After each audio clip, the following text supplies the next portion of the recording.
It's about 5 p.m.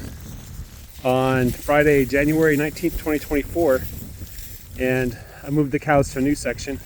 This is old hay that I rolled out for the bulls. Yeah, please.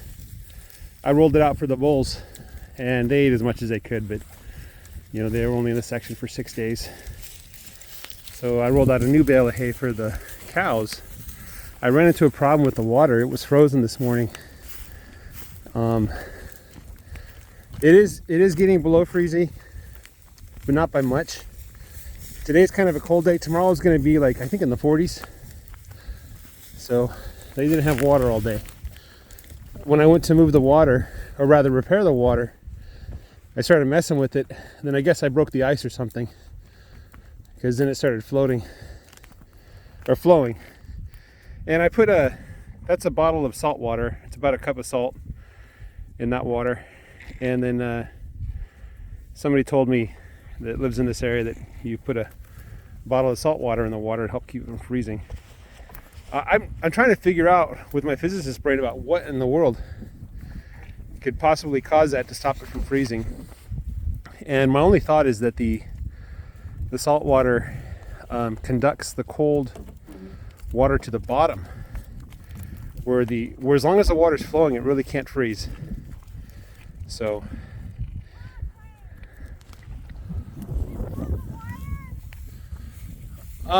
yeah, yes. What?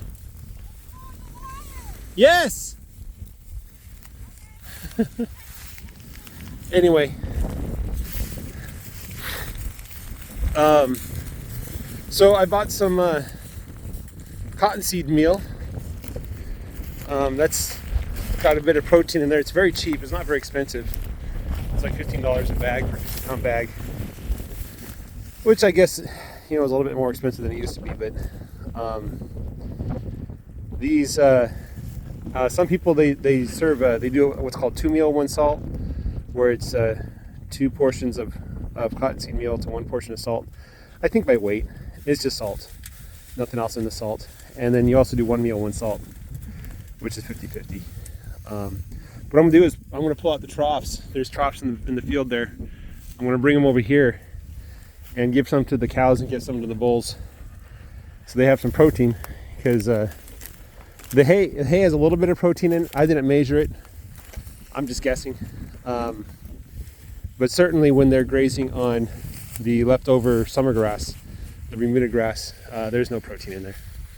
There's hardly anything. It just fills them up. So, although I'm sure the cellulose in the grass is decomposing to, you know, glucose and stuff via the bacteria in their stomach and stuff. Either way, it's cold, it's windy. It's like 35 degrees right now. It's windy, I'm cold. The wind is blowing from the north, so we're looking south right now. And there's 3 more bales of hay that I put out. So I think I'll give them an extra day because they have the leftover hay from the bulls. So they'll get 3 days in this section. And my backup plan, if I couldn't get the water flowing, was to move them into the back 20 where there's ponds. My neighbor's back 20 has some ponds, so they can get the water from there. There should be enough leftover grass there too that, you know, at least until the cold weather blows through, which the average temperature for January is 55, right? That's the area I'm at. So these little winter storms, they come and they go. You know, it's not really much to write home about. Certainly people that are doing cattle north of us, you know, they're under 4 feet of snow right now. You know, so we just get a little cold and we start complaining and whining about how cold it is.